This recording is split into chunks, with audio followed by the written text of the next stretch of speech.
आप देख रहे हैं एसडीएम न्यूज़। मैं हूँ रियाद अंसारी।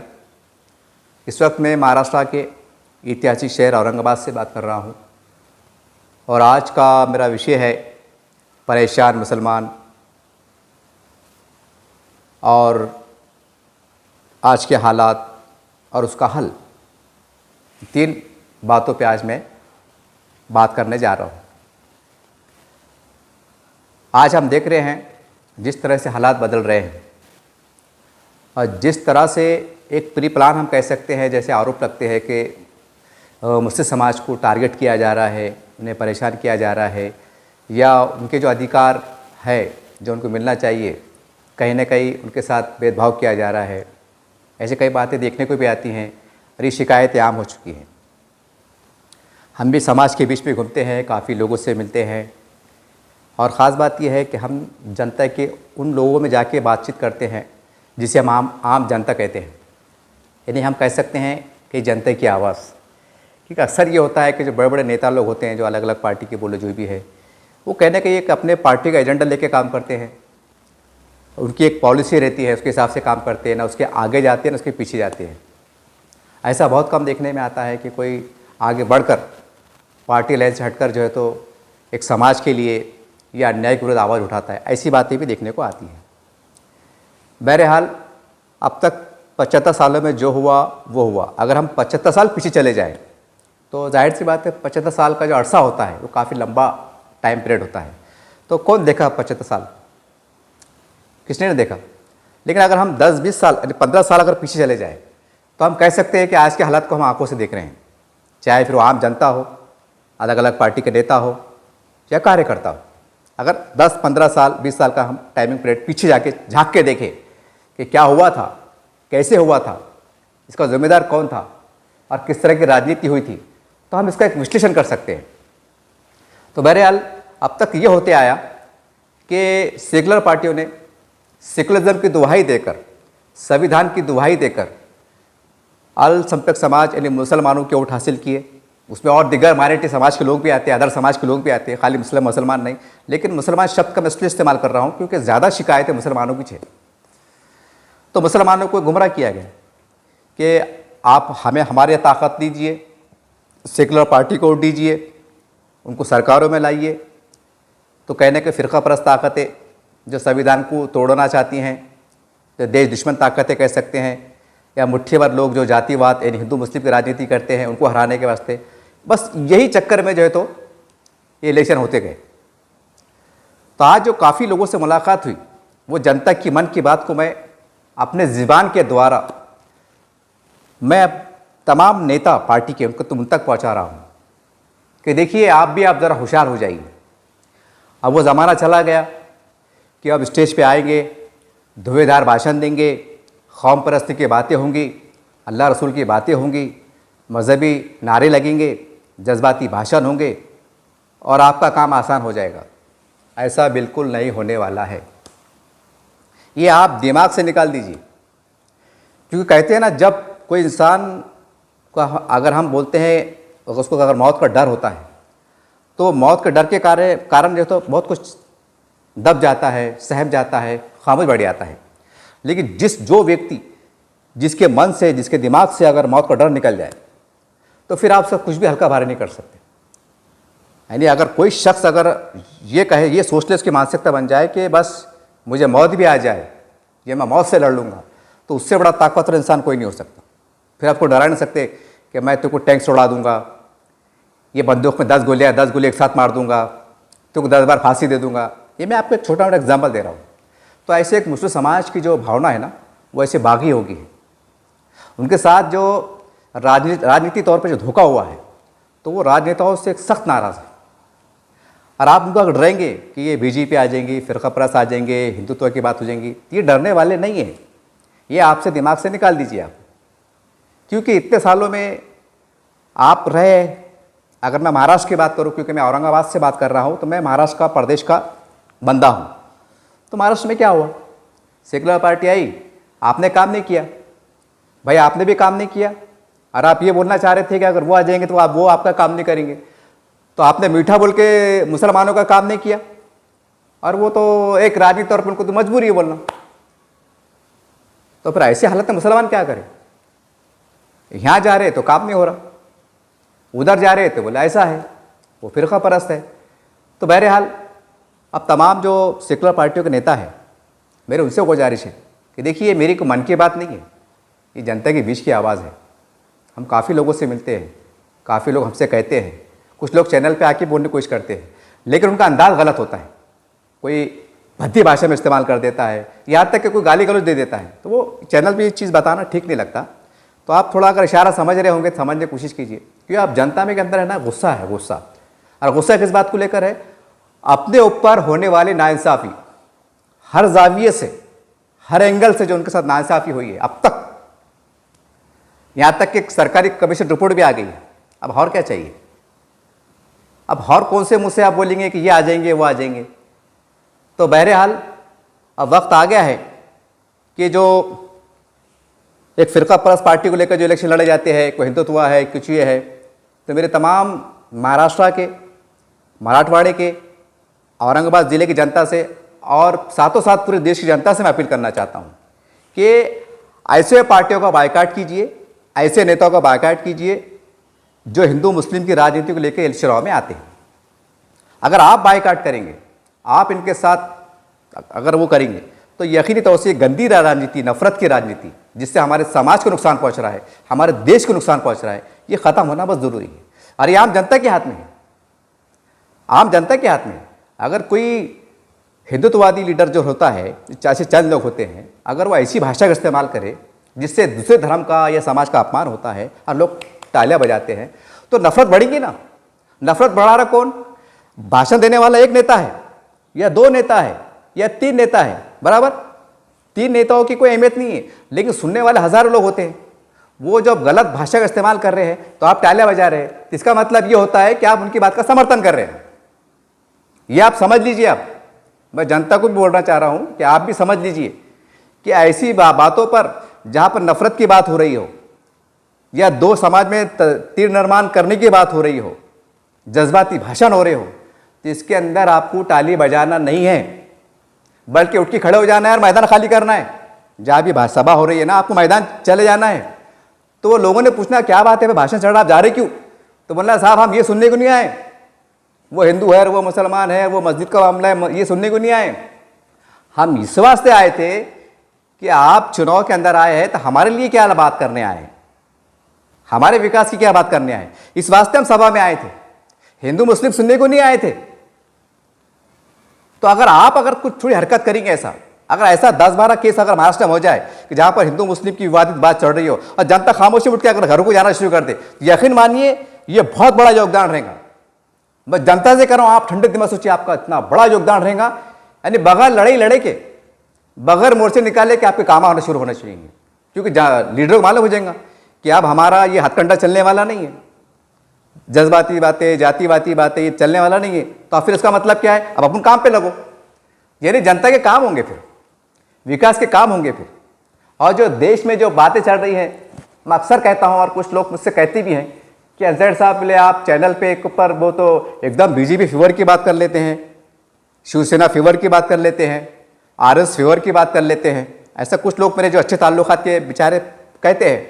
तो मैं उनसे कहता हूँ कि साहब, जब मैं जुमला बोलता हूँ ना कि भाई आरएसएस के हमको साथ हाथ बढ़ाना चाहिए, चलना चाहिए, तो तकलीफ भी होती है। आप क्या समझते हैं हमको तकलीफ नहीं होती? क्या मैं इंसान नहीं हूँ? क्या मैं पत्रकार के साथ में मुस्लिम समाज से मेरा संबंध नहीं है? क्या मैं मुसलमान नहीं हूँ? मैं खुल के बात करता हूँ। लेकिन क्या करेंगे, एक शख्स से मीठा बोल के तुमको धोखा दे रहा, तुम्हारे पीठ पे खंजर घोप रहा, फिर उससे बेहतर तो वो अच्छा है कि भाई कम से कम समझ में आ रहा है कि हमारा ये बुरा चाहने वाला है, दिखावा क्यों ना हो? बताइए ना।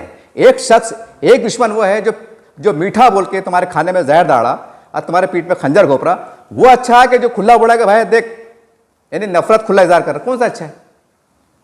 हम कहाँ जाए, मुसलमान कहाँ जाए? तो बहरहाल अब वक्त आ गया है कि जनता खुद बोले, जनता खुद नेताओं को बोले कि भाई आप इसको बुरा बोलना छोड़िए। अगर कोई पावर में है, चाहे बीजेपी हो, शिवसेना हो या कोई भी पार्टी हो, आप उनके साथ समय के साथ बात करिए, मिलिए, बैठिए कि साहब फला क्षेत्र के अंदर मुसलमानों की आबादी इतनी है, अगर 15,000 अगर आपके एमएलए को या खासदार को मिल जाते हैं तो आपकी सीट निकल जाती है, तो हमारा क्या? अरे खुला खुला बात कीजिए, खाली वो हिंदू है वो मुसलमान है ये मत कीजिए, खुला बोलिए आप। आज जो पेपर में आता, जो व्हाट्सएप पे आता, फेसबुक पे आता कि एक छोटी खबर बन जाती कि रात के अंधेरे में मिल लिए, अमित शाह साहब से मुलाकात हो गई या नरेंद्र मोदी साहब से मुलाकात हो गई, कुछ ऐसे अफवाह बाजार भी गर्म होता है कुछ मुस्लिम लीडर को लेके, तो एक अचंबा होता है, अरे यार आरएसएस से मुलाकात करे, अमित शाह साहब से मुलाकात करे, रात के 2 बजे मुलाकात करे या 3 बजे मुलाकात करे, तो लोग बिचक जाते हैं। मैंने भी कई बार वो व्हाट्सएप पे फेसबुक पे मैंने वो न्यूज़ को देखा हूँ, कुछ पेपर की कटिंग भी आती है, तो मुझे बड़े हैरत होती, क्योंकि पहले समझता नहीं था तो हम भी जज्बात के राह में भय आया करते थे, लेकिन अब काफ़ी दुनिया को देख रहे हैं, काफ़ी देख भी लिया है, काफ़ी सीखा है और सीख भी रहे हैं, तो ये समझ में आया कि तो बहुत बड़ी बेवकूफ़ी है। अरे भाई अगर अमित शाह साहब से मुलाकात कर रहे तो अमित शाह साहब भाई कौन? देश को आज लीड कर रहे, देश को लेके चढ़ रहे, एक देश के बड़े पावरफुल नेता है, तो उनसे मिलने में क्या बुरी बात है? उनसे मिलने में क्या बुरी बात है कि आप किसी देश के दुश्मन लीडर से मुलाकात कर रहे क्या? जैसा व्हाट्सएप पे आता, अरे वो रात के अंधेरे में मिल लिए, दिन के उजाले मिल लिए, तो ये फालतू बात है कहीं को। अरे समर्थन करो ना आप अपने अपने एरिया में जो भी मुसलमान लीडर है, चाहे अलग अलग पार्टी के हो, उनको बोलो साहब कि साहब ऐसा फालतू बात है, ये सब फालतू बात है। आप मिलो, जो ताकत में है उनसे आपको मिलना पड़ेगा, साथ में चलना पड़ेगा। ये देश के 25 करोड़ मुसलमान की मजबूरी भी है, ज़रूरत भी है, और ये इतना कड़वा सच है, इतना कड़वा सच है कि शायद नीम का पत्ता मीठा रहेगा। ये इतना कड़वा सच है, जो बोल रहा हूँ ना इतने आसानी से ये हजम नहीं हो रहा है, थोड़ी बेचैनी मेरे को भी हो रही है, लेकिन क्या करेंगे जब चारों तरफ से रास्ते बंद हो, तो ऐसे हालात में कुछ तो करना पड़ेगा ना। क्या है बस ऐसा खड़े बैठ जाएंगे, बोलेंगे हाँ भाई मार ले मेरे को, ऐसा तो नहीं चलता ना। और मुसलमान कौन सी कौम है जो जिसने देश के ऊपर 950 साल हुकूमत की है? यह तारीख बताती है। जो कौम 950 साल हुकूमत करने का एक क्या बोलेंगे तारीख रखती है, एक इतिहास रखती है, और आज के जो मुसलमान लीडर देश के हैं, क्या वो इतना शौर नहीं रखते कि हम देश की जो अक्सरियत कौम है, हमारे हिंदू भाई अलग अलग पार्टी में आते हैं, क्या हम उससे दोस्ताना ताल्लुकात लेके चले? इतना हम इतना नहीं कर सकते?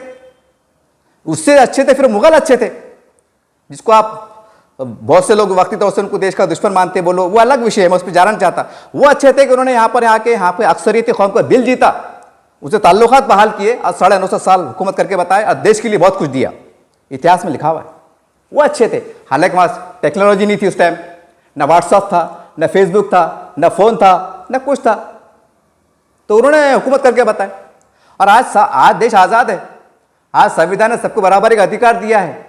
और जब हमको एक मालूम है कि देश के अंदर एक 80 करोड़ 100 करोड़ जो है, तो हमारे कहने के हिंदू मेजोरिटी का एक देश कहलाता है और मुसलमान 25 करोड़ में है, तो ये कहाँ की अक्लमंदी है कि चंद लीडर, मुट्ठी भर लोग, देश के मुसलमान लीडर मुसलमानों को वर्गल आए और देश के 100 करोड़ लोगों को अपना दुश्मन बनाने की कोशिश करें? ये कहाँ की अक्लमंदी है? ये कहाँ की अक्लमंदी है? और ऐसा आपसे जो है तो उसके आड़ में छुप जाते हैं सेकुलरिज्म। नहीं समझ में आए तो सेकुलरिज्म, नहीं समझ में आए तो सेकुलरिज्म, ये तो अजीब बात है। तो बहरहाल अब वक्त आ गया है कि महाराष्ट्र के तमाम ज़िले के मुसलमान, औरंगाबाद है, जालना है, नांदेड़ है, परभनी है और ताल्लुक प्लेस के लोग हैं, अपने अपने ज़िले की यादी तैयार करो। हमारे ज़िले में क्या मसाइल हैं जो अब तक हमारे गंभीर विषय है, चाहे रोज़गार का मसला है, मौलाना फंड का मसला है, औक़ाफ़ की ज़मीनात के तहफ़्फ़ुज़ का मसला है, मदारिस का मसला है, मसाजिद के मसला है, जो भी है, या पढ़ाई एजुकेशन का मसला है कि माइनॉरिटी को आप स्कॉलरशिप बढ़ के मिलना चाहिए, महंगे का दौर हो गया, और वही मीडिया 1000 2000 5000, उसके ऊपर किसका ध्यान ही नहीं है। हमारे बड़े बड़े हॉस्टल खड़े करना पड़ेंगे, खाली चिल्लाते, अरे वो मुस्लिम लीडर्स को ऐसा हुआ, मुस्लिम लीडर्स को इसका पहन के ध्यान दे रहे, बोले खाली चिल्ला रहे। अरे भाई वक्फ की ज़मीनात पड़ी हुई है, उसमें नुमाइंदगी करो, बड़े बड़े कॉलेज खड़े करो, संविधान ने आपको अधिकार दिया, उस पर काम नहीं करते, बस वो मूर्खे में आई थी उसको आने नहीं दे रहे। अरे ठीक है बाबा, वो मसले मसाइल रहते, लेकिन उसका हल क्या? हल की तरफ काम नहीं करेंगे। हाँ यार साला वक्फ की ज़मीनात है, हमारे पास फंड भी है, हम नेता भी है, हमारे पास जो है तो इस्लामी निज़ाम का सिस्टम है, हम कुछ ऐसा करेंगे, कुछ चंदा करेंगे, कुछ ज़कात के पर जमा करेंगे, बिल्डिंग खड़े करेंगे, कानून आपके साथ है, संविधान आपके साथ है, वहाँ दिमाग काम नहीं करता। बस वो उसका बुर्का खींचे, वो उसको दुपट्टा खींचे, होगा बवाल। अरे हाल देखो ना, अगर मैं बोला मेरे कैंसर होगा तो बस मेरे को बोला और कैंसर होगा, कैंसर होगा, तो मैं तो हाय बस और मैं मर जाऊँ, डबल मर जाऊंगा ना, अरे मेरे कैंसर होगा बोल के। अरे भाई अगर आप मेरे को बोलेंगे अंतर साहब फिक्र मत करो, टेंशन मत लो, इसका इलाज है, हम आपका इलाज करेंगे, एग्जाम्पल दे रहा मैं, तो मेरे को हौसला मिलेगा ना। तो मेरे को उल्टा बोला अरे भाई तुमको कैंसर होगा तो मैं तो कल का बंदर आज मर जाऊंगा, मैं आपको एग्जाम्पल दे रहा हूं। ऐसा समाज का हाल होगा। हल अक्सर 75 साल की जो राजनीति में ये देखने में आया कि मुसलमानों के नेताओं ने हल की तरफ ज्यादा फोकस नहीं की। बस ये हुआ, उसके ऊपर बोल बचन, उसके ऊपर राजनीति, बस करते करते करते करते करते 75 साल हल की तरफ नहीं। क्या अगर ये हुआ, इसका अल्टरनेट क्या?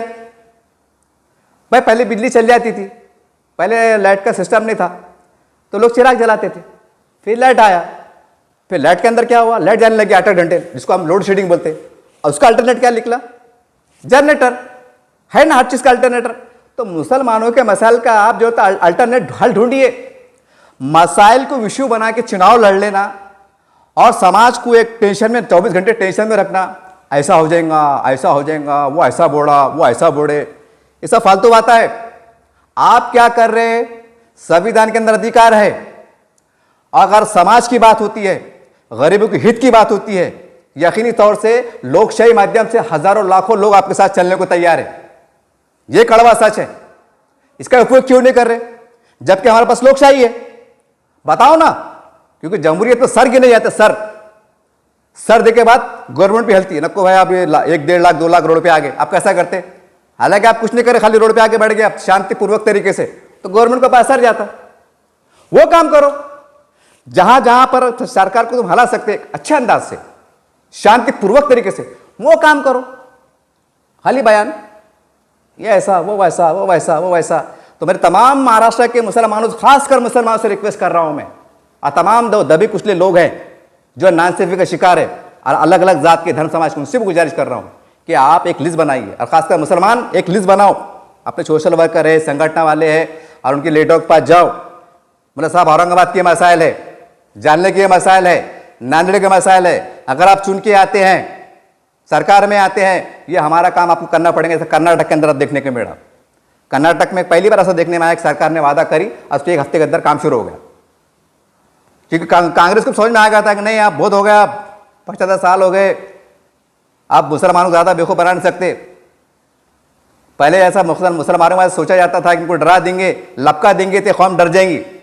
लेकिन जब बाबरी मस्जिद शहीद हुई उसके बाद लोगों ने देख लिया, कांग्रेस ने, कि भाई आप कुछ नहीं होने वाला है, या तो अपने कानून के दायरे में संविधान के साथ चलना पड़ेगा, नहीं तो राजनीति छोड़ देना पड़ेगी। 2 ही बातें, सुधर गए, थोड़ा बहुत काम पे लग गए। कर्नाटक में इसका सबूत देखने को मिला। तो महाराष्ट्र के अंदर भी ऐसा कुछ होना चाहिए। अगर आप आघाड़ी सरकार के साथ जा रहे तो उनके नेताओं से बात करो। आघाड़ी सरकार में कौन है? कांग्रेस है, राष्ट्रवादी है, शिवसेना है। खुल के बात करो, मीटिंग लो। हमारे उलमा इकराम, काबिल एहतराम, आपसे मैं मुखातिब हो रहा हूं, आपकी बहुत बड़ी जवाबदारी है, बहुत बड़ी जिम्मेदारी है।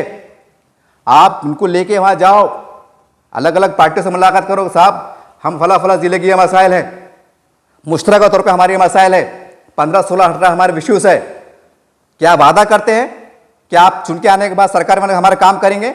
हम आपके स्टेज पर साथ बैठने को तैयार है, आपके हक में नारे लगाने को तैयार है, आपको सर आंखों बिठाने को तैयार है। ऐसा खुल के डायलॉग करना पड़ेगा, पत्रकार परिषद लेना पड़ेगी, बताना पड़ेगा इन्होंने क्या बोले, इन्होंने क्या बोले, उनके बयान भी आना चाहिए। पत्रकार साहब ने कहा इनसे हमारी बातचीत हुई, जब जाके माहौल क्रिएट होगा।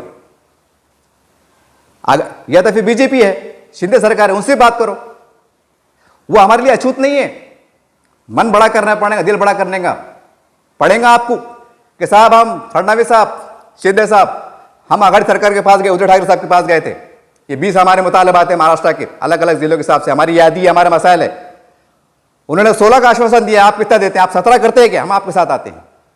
एक सियासी सौदेबाजी बाविखार तरीके से, बाविखार तरीके से। सौदेबाजी वो नहीं कि भाई ले लिया और कौम को गड्ढे में डाल दी, वो नहीं।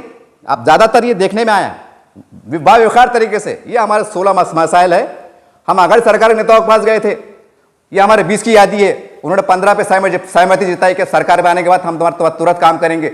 लेकिन फडणवीस सरकार और शिंदे सरकार ने 17 बताए। ये 15 हमारी बातों को मान रहे हैं और ये हमारी 17 बातों को मान रहे हैं, इन्हें 2 बातें बढ़ के मान रहे हैं, इसलिए हम उनके साथ जा रहे हैं।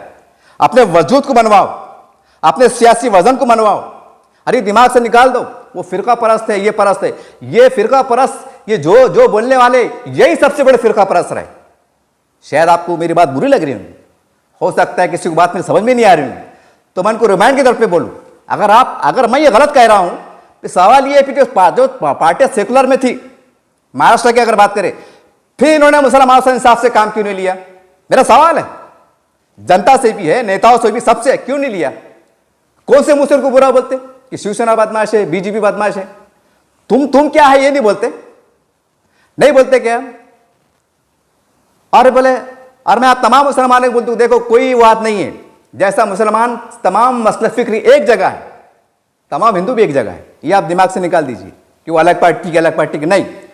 अब इसका एग्जाम्पल क्या है? इसका सबसे बड़ा सबूत, रात के अंधेरे में शाम के टाइम संभाजी नगर नाम का मसला आया, आपने महाराष्ट्र ने देखा, जनता ने देखी, सैन और कौन थे? सेकुलर पार्टी के नेता भी मौजूद थे ना? तो आप कहां गया तुम्हारा सेकुलरिज्म?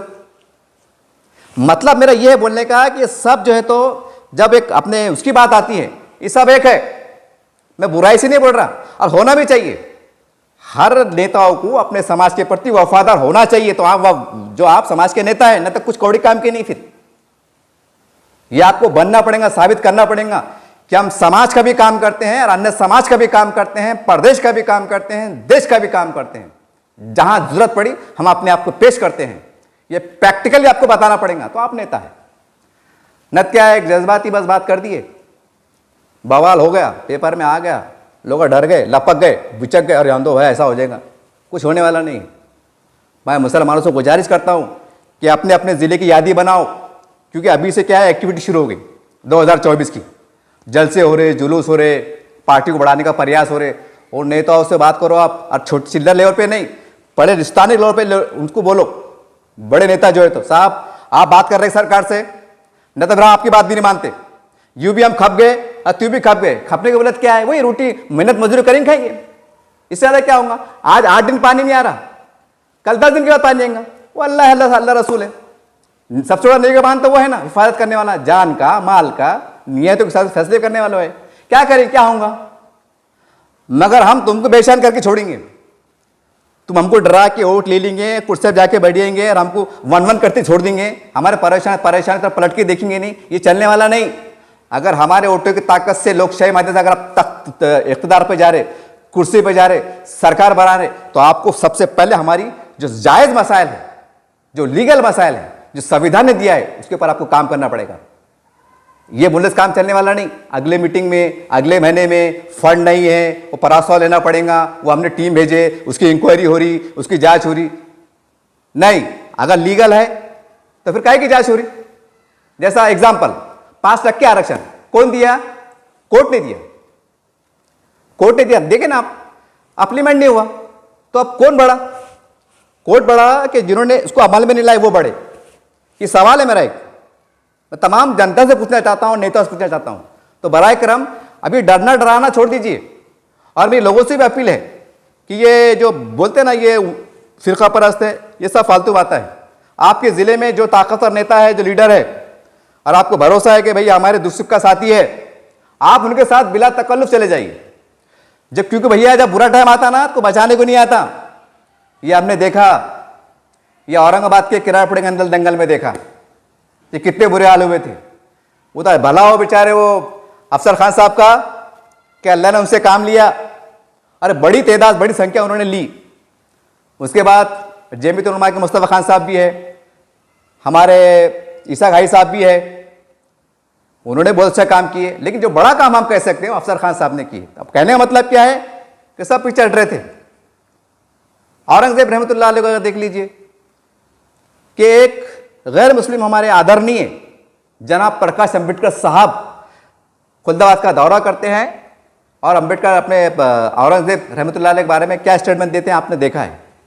और एक तरफ हमारे मुस्लिम कायदीन के बयान आता रहे कि हमको औरंगजेब से लेना देना नहीं है, आप कहाँ जाएंगे फिर? अब आप कहाँ जाएंगे? अगर बड़ा नेता है, अगर मैं बोलूँ कि भाई मेरे को मुसलमान को लेना देना नहीं है, तो आपके दिल में क्या बोलेंगे कि भैया जब तुम हमसे लेना देना नहीं है तो फिर हमारे वोट भी कहीं को, अरे हमारे पास आ रहे भी कहीं को। दिमाग बात आती है ना थोड़ी देर के वास्ते। ठीक है, हम इलेक्शन में बताएंगे। काफ़ी लोग बोल रहे हैं मेरे सामने, काफ़ी लोगों ने बोले करके, मैं उसको रिमाइंड कर दे रहा। तो कहने का मतलब ये है कि आप सिर्फ काम की बात, मोदी ने क्या बोले, अमित शाह ने क्या चढ़ा, वो उनकी रणनीति क्या है, कुछ होने वाला नहीं है, कुछ भी होने वाला नहीं है। ये हमारी बदनसीबी है, हमारी मुराद हिंदुस्तान के मुसलमानों की बदनसीबी है। 1947 के दिन पाकिस्तान का वजूद अमल में आया, वहां से हमारे सितारे गर्दिश में आ गए। आते आते आते आते हम यहां तक पहुंच गए। और इसमें सबसे बड़ा रूल किसका है? मुसलमानों का है, मुस्लिम नेताओं का रूल है, हिंदुओं का नहीं है। हम तो बुरा बोलते हैं ना आरएसएस को, इनका रूल नहीं है, इनका रूल नहीं है। अब आप बोलेंगे कैसे? वक्फ की जमीनात किसके कब्जे में है? अभी ये रास्ता कौन बताया इनको? ऐसा जाओ कानून में बैठ के ले लो, कॉलेज स्कूल अमुक ढमुक, देखो ना हमारी थी कि हमारी थी घर में जाओ। कौन रास्ते बताया? मुसलमान नेताओं ने कानून कायदे में बिठा के मुसलमानों को बिठा के बस्ती कि भाई 10,000 मुसलमानों को बसा दिए, बिठा दिए लीगल तरीके से। आया आंकड़ा से निकल के? क्यों नहीं आया? सवाल है ना, क्यों नहीं आया? मैं आपको बोलना चाह रहा कि आप मीठी मीठी बातें, जज्बाती बातें, हिंदू मुस्लिम की बातें, मस्जिद मंदिर की बातें, ये झकोले में और ये बातें बिल्कुल मत आओ। एक बात मुल्ला भैया, ये बीजेपी आरएसएस अमुक ढमुक बाजू रखो। हमारा क्या काम है? अपने अपनी वार्ड के, अपने अपने जिले की यादियां बनाओ, और शिंदे सरकार, फडणवीस सरकार और अघड़ सरकार, जहां आप जाना चाहते जाओ, आप जाओ और बिल्कुल डट के बात करो। एक कमेटी का गठन करो जिला लेवल पे कि साहब हम आपके साथ में, हम गुलाम नहीं हैं, हम बिके हुए नहीं हैं, हम एक गांधी छाप बोलते ना नोट का वो, या बिरयानी बिकने वाले नहीं हैं, हम नहीं हैं। हम वो लोग नहीं हैं जो आके स्टेज पे गाले देते हैं, रात के अंधेरे में जाके उनसे मिल लेते हैं। हम वो लोग नहीं, हम एक आम साधारण नागरिक लोग हैं। हमारे मसाइल हैं। आप राजनीति में क्या करते हैं, किससे गठबंधन करते हैं, हमको कोई लेना देना नहीं है। हमारे मसाइल, आप हमारे मसाइल हल कीजिए। जो संविधान हमको अधिकार दिया है, जो हमारे मूलभूत अधिकार है, वो दीजिए। आप खुल के बात करो, आप इनकलाब पैदा कर देंगे। जो गंदी राजनीति चढ़ी, जो हिंदू मुस्लिम चढ़ी, इसको समाप्त करने का रास्ता है। खुद चले जाओ आप, 15-50 बच्चे मिलकर जाओ, नौजवान बच्चे, साहब हमारा काम करो, हमारा मसला क्या है, हमारी बात करो पहले अधिकार की। देखो कैसी राजनीति हलचल होती है।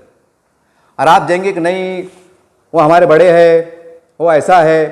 भाई बड़े हैं, अच्छी बात है, मैं भी इज्जत करता हूँ, लेकिन बड़े अगर अच्छा काम करे तो मैं भी इज्जत करूंगा। लेकिन बड़े अगर काम ही नहीं कर रहे तो फिर मतलब क्या आता? सवाल है मेरा, फिर मतलब क्या आता? अब औरंगाबाद की मिसाल ले लो।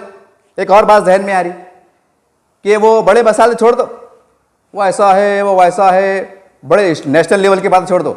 औरंगाबाद के मुसलमान, इतनी बड़ी संख्या में मुसलमान शहर में रहते हैं, ये 3 कब्रिस्तान और एक ईदगाह के लिए मोहताज है। 3 कब्रिस्तान, आहू टिटवाड़े की तरफ, नारेगांव की तरफ और मिटमिटे की तरफ। 3 कब्रिस्तान, जगह भी मौजूद है, गवर्नमेंट के जीआर भी मौजूद है, हर चीज मौजूद है। अब बताइए आप, फिर वो मुसलमानों ने कहा जाना? इसमें उलझे हुए रहना, वो फिरका परस्त है, ये आ जाएंगे और वो आ जाएंगे। अरे बाबा, हमको गढ़ने की जगह नहीं है। अब इससे ज्यादा हमारी बेइज्जती, हमारी सियासी कमजोरी, अब और क्या होना? वो तो अच्छा है, नौजबिल्ला मुसलमान है, पैर पड़ने का अधिकार नहीं है, पैरों में गिरने का अधिकार नहीं है, नौजबिल्ला माजल्ला। अगर ऐसा रहता ना, अगर नौजबिल्ला ऐसा रहता तो पूरे मुसलमान पैर पड़ते नजर आते। साहब तो तुम ही हमारे माए बाप है, आप इतने बुरे हाल हो गए। ये आपको मैं एहसास दिला रहा, एहसास, बुरा ही नहीं कर रहा। और जो बात सच लीगल है वो बता रहा आपको। कुछ आप पे इस्लाम तराशी नहीं कर रहा, बदनाम नहीं कर रहा, उंगली नहीं उठा रहा। सच्चाई है, डंकी की चोट पे खुला मैदान सामने है। 3 कब्रिस्तान और मिटमिटे में एक ईदगाह होना, और 72 एकड़ जमीन मौजूद है। और ये साल ईदगाह के अंदर लोगों ने कब्रिस्तान में नमाज पढ़े, वो वीडियो मेरे चैनल पे मौजूद है। अब इससे ज्यादा बदनसीबी क्या होना? अब अगर आप पहले से बोलेंगे वो फडणवीस साहब आ जाएंगे और वो शाह साहब आ जाएंगे, अरे बाबा क्या कर लेंगे? यहां गढ़ने को जगह नहीं मिली। साल में एक बार जो सजदा सर करते बेचारे रमजान में, वहां सर झुकाने को जगह नहीं मिली। अब इससे ज्यादा हमारी बेबसी क्या होना, क्या होना? जो हमारे करने वाले वो नहीं कर रहे तो उनको बुरा बोल के फायदा क्या? मेरा सवाल है। क्या इसमें बीजेपी रोक रही? क्या इसमें आरएसएस रोक रही? क्या इसमें शिवसेना रोक रही? कौन रोक रहा भाई? अरे कुछ तो बोलो, हम समझ में आना ना पब्लिक के भी। हाँ यार ये मसले हैं। और जब मसले मसले मसले है तो फिर वो जान दो ना। फिर काई को मुसलमान बेचारे जज्बात में आ जाते, फिर वो वोट का बंटवारा हो जाता, फिर चुन के आ जाते, फिर मुसलमान भी कह के नहीं रहते, फिर खैरे साहब के पास भी जाती नहीं। फिर खैरे साहब को लगना ना, मैं एक बार मैं खैरे साहब का लफ्ज़ इसलिए इस्तेमाल करा कि आज से 2 साल 3 साल पहले मैं खैरे साहब के पास गया था। मैंने काफ़ी काम खैरे साहब से करवा के दिया, छोटे मोटे मसले मसाइल। तो एक बार खैरे साहब ने हंसते हंसते बोले थे, अरे क्या यार, बोले हमको आपके महल्ले के वोट नहीं मिलते हैं, मुस्कुराते बोले थे। समझ रहे बात को आप? अरे वोट देंगे नहीं यार, बोलेंगे फिरका परस्त है। ये तो कोई बात ही नहीं है यार, ये तो कोई बात ही नहीं हुई ना। अच्छा ठीक है भाई, आपको अगर गलत लग रहा होगा कि ठीक है भाई आप मतलब उनको वोट मत दो, उनके साथ मत जाओ, ठीक है, ओके। तो फिर आप जिनको वोट दे रहे फिर वो तुम्हारा काम क्यों नहीं कर रहे? सवाल है ना। अच्छा ठीक है भाई, बड़े योजना समझ में आता भाई, वो करोड़ों रुपए की बात है, वो जीआर निकलते, वो मीटिंग परस्ता होता, ये होता वो होता। अब 3 खबरस्तान, ये खबरस्तान का आपको एग्जाम्पल दे रहा, एग्जाम्पल एग्जाम्पल। अरे एक ईदगाह, जमीन मौजूद, सब मौजूद है, क्यों नहीं कर रहे भाई? क्यों नहीं कर रहे? खाली एक वो होना, खाली क्या, एक कोई खदीम दरगाह पे बिल्डोजर चल रहा, पूरे राजनीति लोग आ जाते, हाँ दम जान दे देंगे, हम मस्जिद को शहीद हुई तो ऐसा कर डालेंगे और वैसा कर डालेंगे। और कौम के कई जज्बात शहीद हो रहे, कौम के कई हुकूक शहीद हो रहे, वो शहीद पना नहीं दिख रहा, यहां बराबर दिख रहा। तो ये राजनीति कई को। बहरहाल वक्त आ गया है, मुसलमानों तुम जागो, जागो। काफी लोग मुझसे कहा था कि अंसर साहब जरा बार बार बोलते रहिए ताकि लोग जागेंगे, करके मैं बोल रहा हूं। और चूंकि मैं चैनल चलाता हूँ, सोशल मीडिया चलाता हूँ, तो मेरा काम है जब जनता मेरी मुझसे कुछ तवक्कुं रखती है, कुछ आस रखती थी, मैं उनकी तवक्कुआत पूरा उतरूं, तो मैं टूटे फूटे अंदाज से कोशिश कर रहा हूं और सवाल भी खड़े कर रहा हूं और लिगेड खड़े कर रहा हूं। क्यों नहीं हो रहा? आज पूरे सड़कों हड़कों उधर जाओ आप, पूरे शहर के अंदर डेवलपमेंट काम है, फुल चकाचक चकाचक। जाके देखो ना, मैं को कश्मीर की और बंगाल की, कलकत्ता की बात नहीं कर रहा।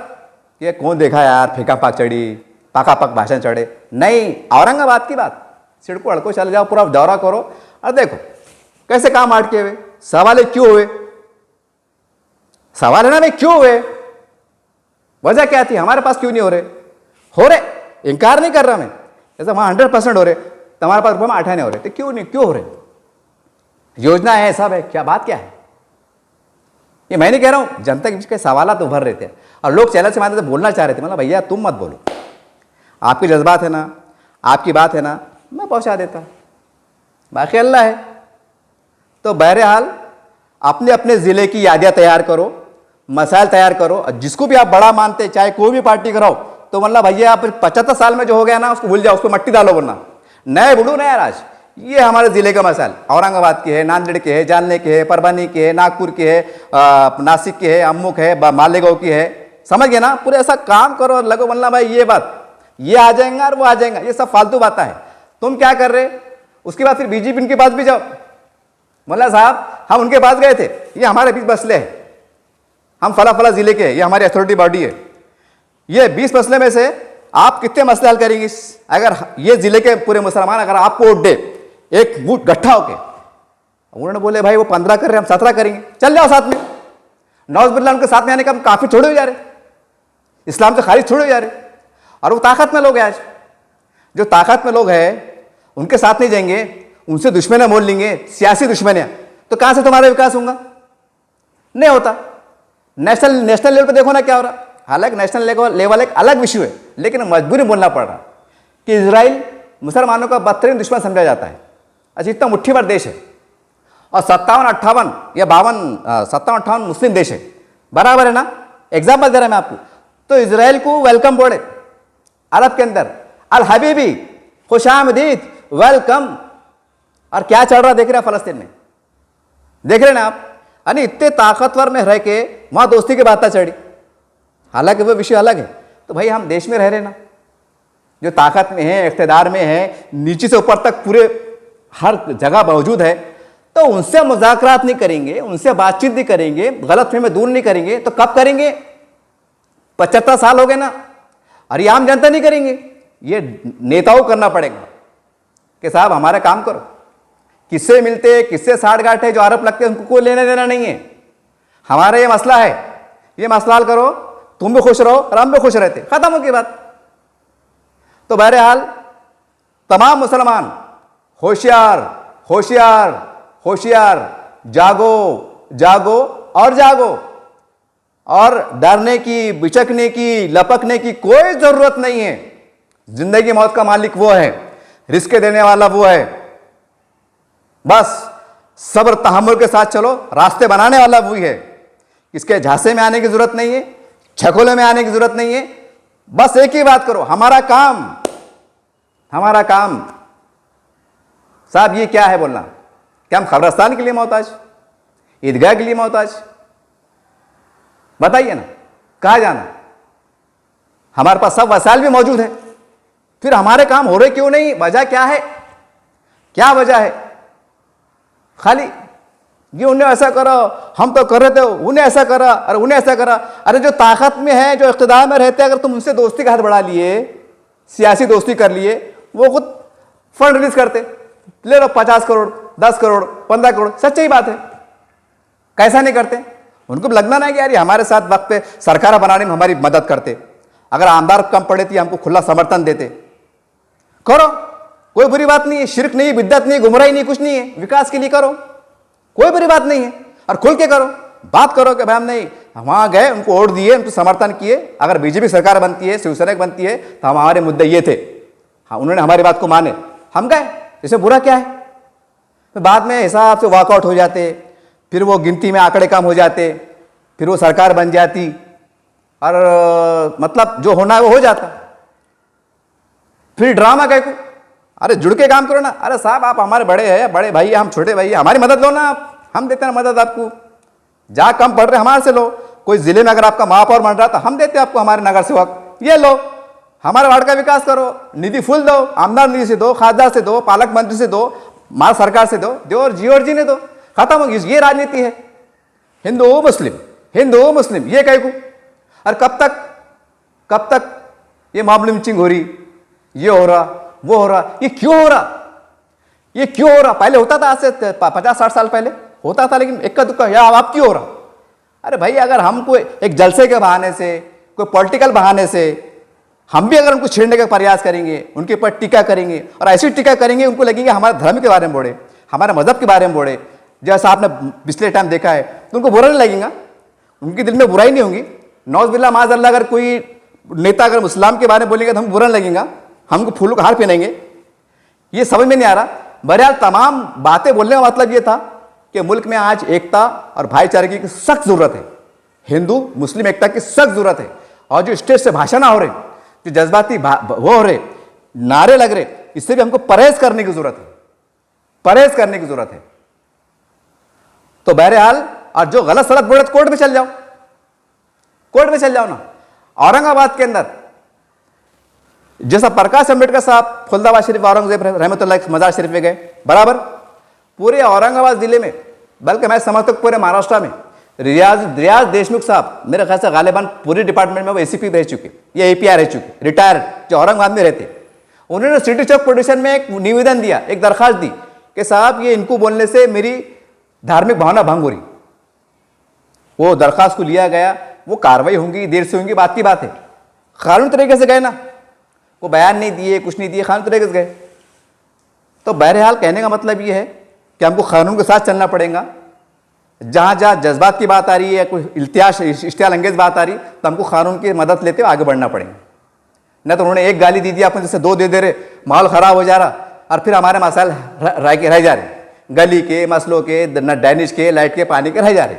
बहरहाल मेरे मुसलमानों से और जो लीडरशिप है पूरे महाराष्ट्र की और औरंगाबाद की अलग अलग पार्टियों की और जनता की भी, कि आप ये मत बोलो आपके वार्ड में आ रहे, आपके घर पे आ रहे, आपके मोहल्ले में आ रहे, यादी तैयार रखो, साहब ये क्या है, साहब ये क्या है। बस विकास की बात करो, डेवलपमेंट की बात करो, उनको पागल बना दो। यार साला जहाँ जा रहे हैं मतलब सारे डेवलपमेंट की बात हो रही, कोई हिंदू मुस्लिम पे मतलब वो हो रहा ही नहीं, कोई टाला बजा रहा नहीं, हमको गाली देते हैं, बुरा बोलते हैं, तो कुछ हो रहा ही नहीं। यहाँ तो सब बात ये उड़े भाई, वो बात फालतू बात बाद में रखो, पहले डेवलपमेंट की बात करो कि इस शहर का विकास क्यों नहीं हुआ, 8 साल से क्यों नहीं हुआ, 6 साल से क्यों नहीं हुआ, 10 साल से क्यों नहीं हुआ, ये बजट में क्यों नहीं हुआ, वो बजट में क्यों नहीं हुआ। मालूमात रखो भाई, आप कानून की मालूमात रखो, संविधान की मालूमात रखो, आप भी जागो। इसमें जनता का भी कसूर है। 5 साल में बस एक बार उरस आता ना, खुलदाबाद का उरस, जा रहे यार अपना उरस में ज़ियारत करके आ जा रहे, और बाद में फिर पलट के नहीं देख रहे, ऐसा नहीं रहता। मैं आपको एग्जाम्पल दे रहा, खैर वो मामला अलग है, वो शरई मसला है, लेकिन आपको जागना पड़ेगा। हमारा अधिकार क्या है, हमको क्यों नहीं मिल रहा, आपको जागना पड़ेगा। और आपको नेताओं से बात की ताकत पैदा करना पड़ेगी। खाली जी हुजूरी कर ले रहे, लपक जा रहे, डर जा रहे, नको भाई वो ऐसा कुछ नहीं होता भाई। मजदूर है ना, तो ऐसा समझ चलो अपन मजदूरी 2 वक्त की रोटी कमाने खाने वाले हैं, लेकिन हक बोलो, सच बोलो, अपने अंदर सियासी बेदारी पैदा करो। भले आज तुम्हारा फायदा नहीं होगा, लेकिन आने वाली जो नई नस्ल तैयार हो रही, उनको जीने के अधिकार मिलेंगे जो संविधान ने उन्हें दिया है, उनके अंदर हौसला मिलेगा। आप जागेंगे तो उनके अंदर हौसला मिलेगा। नहीं तो वो बोलेंगे यार हमारे लीडर तो एकदम वो खाम बैठे हुए, हमारे बाप दादा भी डर के हमारे गुच्चू बैठे हुए, तो हमारे बच्चे बोलेंगे बाबा आप तो आप होड़ को सो जाओ, आप होड़ को सो जाओ, मतलब ऐसे बुरे हाल हो गए। तो ये मायूसी के दायरे से हमको निकलना पड़ेगा। और हमारे उलमा इकराम का भी काम है कि आप, हम देखते हैं इलेक्शन के मौके पे खामोशी में पेपर में आर्टिकल आता कि भाई अच्छा इतना मीठा आर्टिकल आता हो, मैं पढ़ा हूँ कई बार कि भाई संविधान को बचाने के वास्ते, इस मुल्क से फिरका परस्ती खात्मे के वास्ते, गंगा जमुना तहजीब को बचाने के वास्ते हमारी मजबूरी है, हमारी ज़रूरत है कि हम सेकुलर पार्टी को वोट दें। ये सब बयानात आते, मैं नाम नहीं लेना चाहूँगा, सबको मालूम है। तो बयानात देने की जरूरत नहीं है। ऐसा वक्त आने से पहले आज वक्त है, टाइम है, इलेक्शन नज़दीक आ रहे हैं।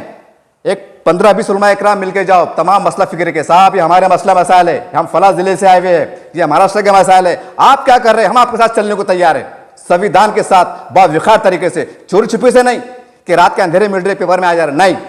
हम मोतबर लोग हैं, हम मौजिज़ लोग हैं, हम इज्जतदार समाज के लोग हैं, हम आपसे मिलने आए हैं। बल्कि बोलिए आप हमारे लिए क्या कर सकते हैं, नहीं तो हम वहां जा रहे हैं।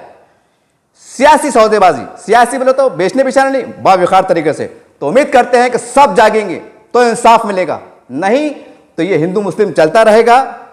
और जो नागानी वाकयात आफतें आ रही, अल्लाह ना करे ये आते रहेंगे, और इसकी जिम्मेदार ज्यादातर सबसे पहले अब जनता रहेगी, और उसके बाद तो मुस्लिम जो कायदीन हैं, जो चंद लोग अच्छे हैं, ऐसा नहीं कि सब बुरे हैं, लेकिन बड़ी अक्सरियत जो है ना, तो सियासी गुलाम कह सकते हैं, सियासी गुलाम कह सकते हैं। ये लफ्ज़ मैं इसलिए इस्तेमाल कर रहा क्योंकि अब तक मुसलमानों को ज़्यादा भला नहीं हुआ, और कई इसके सबूत भी मौजूद है। अब ये वीडियो ज़्यादा बड़ा हो जा रहा, इसलिए मैं आपको इतना ही कह रहा हूँ कि जो सियासी एक्टिविटी शुरू हो गई पूरे महाराष्ट्र में, जलसे हो रहे, जुलूस हो रहे, पार्टियाँ के हो रहे, लेन दो, सबके साथ बातचीत करो, मतलब भैया हमारा क्या क्या काम करते तुम, हम आपके साथ में, बस यही बात करो, दूसरी बात ही मत करो। अरे फिरका परस्त भी अगर आप उनके साथ जा रहे हैं, बैठ रहे हैं, उनको वोट दे रहे, उनके दिल में माया दया आएंगी, अल्लाह उनके दिल में रहम डालेंगे, दुश्मनी कम होंगी, होगा ना, कोई रास्ता अल्लाह निकालेंगे ना। बस तुम बुरे है, तुम बुरे है, तुम बुरे है, वो फिरका परस्त है, तो फिर वो तुम्हारे बारे में क्या सोचते बैठेंगे, क्या को सोचेंगे भाई। और ये कैसा है, जमीन की बात करो, मतलब जमीन की। औरंगाबाद में है ना, औरंगाबाद की बात, जानने में जानने की बात, नांदेड़ में जानने की, जो तो नांदेड़ की बात, औरंगाबाद में दिल्ली की कलकत्ते की बात नहीं होना। औरंगाबाद में क्या है भाई, ये मसला था, ये मसला है, हम ये काम करेंगे, दैट्स ऑल। जब सरकार बनेंगी, जो होंगी बात की बात देखेंगे। और संविधान जिंदा है, कानून जिंदा है, सारी बातें, तो फिर इतना डराना घबराना कहीं को। अरे कहावत भी है कि अगर दुश्मन को दोस्त बना लो हालात सही हो जाती, ये बुढ़े बुढ़े कहावत है ये। तो दुश्मनी दोस्त बनाने में कौन सी बुरी बात हो रही। अरे कुछ तो रास्ता निकलेंगे ना, कुछ तो नरम चरम। जैसे एग्जाम्पल कुर्बानी के अंदर कल का वाकया, परसों का महाराष्ट्र में कई जगह ऐसा हुआ कि मुसलमानों ने ईद की कुर्बानी नहीं करी, बराबर पेपरों में आया, सोशल मीडिया में आया, यानी आपने कितनी बड़ी कुर्बानी दी है। हालांकि दिन कुर्बानी का था, लेकिन कुर्बानी में भी आपने कुर्बानी दी है, यानी एक दिन कुर्बानी आपने नहीं करी, हालांकि पहले दिन कुर्बानी करना अफजल है, बराबर है। तो आपने अफजल दिल को छोड़कर, अफजल दिल के अमल को छोड़कर, आपने हमारे बिरादरान वतन का ख्याल करते हुए आप 2 कदम पीछे आए, एक भाईचारे के नजरिए से, बराबर है। तो फिर यहां क्यों नहीं आ रहे इनके पास, जब एक दिन कुर्बानी पीछे कर ले रहे, बहुत सी बातों में कॉम्प्रोमाइज कर ले रहे, तो सियासी तौर पे कॉम्प्रोमाइज क्यों नहीं कर रहे? ये सवाल है, क्यों नहीं कर रहे? हर जगह कॉम्प्रोमाइज हो रहा है, नको ऐसा मत करो, ठीक है, ऐसा मत करो, ठीक है, ये मत करो, हाँ ठीक है। तो फिर उनके साथ बैठ के बात क्यों नहीं कर रहे? कुछ तो रास्ता निकलेगा। ये मैं नहीं कह रहा हूं, ये काफी जनता के दिलों की आवाज है, ये उनके जज्बात की तर्जुमानी है। लेकिन बोलते हैं ना, मीडिया बताता नहीं बहुत सी चीजों को, तो चलो सोशल मीडिया बता रहा है, तो उम्मीद करते हैं कि आप भी झंझोड़ो। आज जो सवाल खड़े करा ना, जो अगर हो सकता है मेरी बात कुछ बुरी लग रही होंगी या समझ में नहीं आ रही होंगी, तो उनसे मेरा एक ही सवाल है, जिसको भी आप बड़ा मानते हैं, अच्छा मानते हैं, चाहे कोई भी पार्टी करो, तो बोलना एक ही सवाल करो। जैसा मैंने आपको एग्जाम्पल 3 खबरास्तान की दिया और एक ईदगाह की दिया। बोलना साहब खबरास्तान क्यों नहीं बना? छोड़ो बोलना, छोड़ो बोलना, वो विकास छोड़ दो, खबरास्तान क्यों नहीं हुआ बोलना। बोलना कहाँ गाड़ना, बोलना कहाँ गाड़ना लिया कि अब आने वाले वक्तों में कहाँ गाड़ना, कैसा गाड़ना, हालत खराब हो जाएंगे तो जमीनें खत्म हो जाएंगी, कहाँ जाना? सवाल करो, सवाल करो ना। अच्छा, फिर आप जैसे लोग, बड़े बड़े लोग नहीं करेंगे तो गरीब जनता ने कहाँ जाना? गरीब जनता ने कहाँ जाना? तो बहरहाल आपसे दरखास्त है कि कड़वी सच्चाई के साथ अपने आप के अंदर तब्दीली लाओ। ये वक्त हालात की जरूरत है। अपने दोस्त और दुश्मन को, सियासी तौर पर जो दुश्मन दोस्त रहते ना, चेहरे नकाब लगा के आते, उनको पहचानने की सलाहियत पैदा करो और अपने हुकूक के तहत बेदार रहो। अपने जायज मसाले के लिए लड़ना सीखो लोकशाही माध्यम से, तो आपका भला होगा, आपका कल्याण होगा। नहीं तो बेबसी और रोना आपका मुकद्दर बनेंगे। ये मैं नहीं कह रहा हूं, समाज के कई लोगों ने कहा है, उनके तासुरात को मैं अपने जुबान के जरिए आपको पेश कर रहा हूं। उम्मीद करते हैं कि आप कुछ समझने का प्रयास करेंगे। जय हिंद, जय महाराष्ट्र।